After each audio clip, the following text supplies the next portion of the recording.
क्या आपने कभी सोचा है कि भगवान तिरुपति बालाजी की रथ यात्रा आखिर कैसे निकलती है? हजारों भक्त भगवान के रथ के पीछे क्यों चलते हैं? क्या सच में इस रथ के दर्शन मात्र से विशेष पुण्य की प्राप्ति होती है? और साल में आखिर कब निकलती है तिरुपति बालाजी की रथ यात्रा? इसके पीछे क्या धार्मिक महत्व है और भक्तों को इससे क्या लाभ मिलता है? आज की इस वीडियो में हम आपको बताएंगे तिरुपति बालाजी की रथ यात्रा से जुड़े ऐसे रहस्य और मान्यताएं जिसको सुनकर आप भी हैरान रह जाएंगे भाई।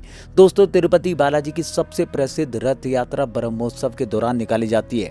ये उत्सव हर साल आमतौर पर सितंबर या फिर अक्टूबर के महीने में मनाया जाता है। मान्यता है कि स्वयं भगवान ब्रह्मा ने सबसे पहले इस उत्सव का आयोजन किया था, इसलिए इसे ब्रह्मोत्सव कहा जाता है। ये उत्सव लगभग 9 दिनों तक चलता है और हर दिन भगवान वेंकटेश्वर अलग अलग दिव्य वाहनों पर भगवान को दर्शन देते हैं। इसी दौरान एक दिन भव्य लकड़ी के विशाल रथ पर भगवान की शोभा यात्रा निकाली जाती है, जिसको रथोत्सव कहा जाता है।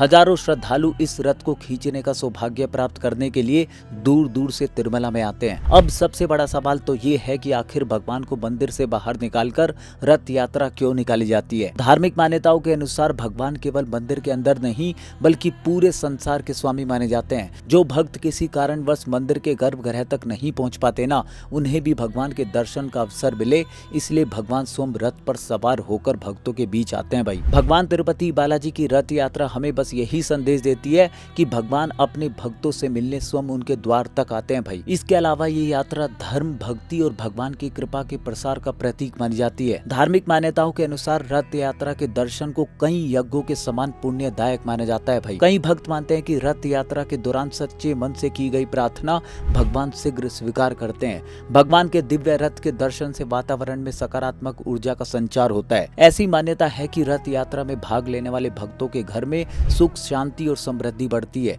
जो भक्त श्रद्धा से विश्वास के साथ इस उत्सव में शामिल होते हैं ना, उन पर भगवान वेंकटेश्वर की विशेष कृपा बनी रहती है। कहा जाता है कि जब भगवान वेंकटेश्वर का रथ नगर में भ्रमण करता है ना, तब देवता भी अदृश्य रूप से इस यात्रा में शामिल होते हैं भाई। इसी कारण से रथ यात्रा के समय भक्तों में एक अलग ही उत्साह और दिव्य ऊर्जा देखने को मिलती है। कई श्रद्धालु मानते हैं कि उस समय भगवान की कृपा पूरे क्षेत्र पर बरसती है। हालांकि ये धार्मिक आस्था और परंपराओं पर आधारित मान्यता है। तो दोस्तों, तिरुपति बालाजी की रथ यात्रा केवल एक उत्सव नहीं है, बल्कि भगवान और भक्त के बीच प्रेम, विश्वास और भक्ति का एक अद्भुत संगम है। यही कारण है कि हर साल लाखों श्रद्धालु इस दिव्य रथ यात्रा के दर्शन के लिए उत्सुकता से प्रतीक्षा करते हैं। अगर आपको भी कभी भगवान तिरुपति बालाजी की रथ यात्रा में शामिल होने का अवसर मिले ना, तो भाई उससे अच्छा पल कभी हो नहीं सकता। तिरुमला के स्वामी पर भरोसा बनाए रखिए, कभी न कभी वो दिन जरूर आएगा जब आपको भी भगवान तिरुपति बालाजी की ये रथ यात्रा देखने का सौभाग्य मिलेगा। भरोसा रखिए, कभी न कभी कृपा जरूर मिलेगी। जय तिरुपति बालाजी महाराज, जय जय वेंकटेश्वर धाम।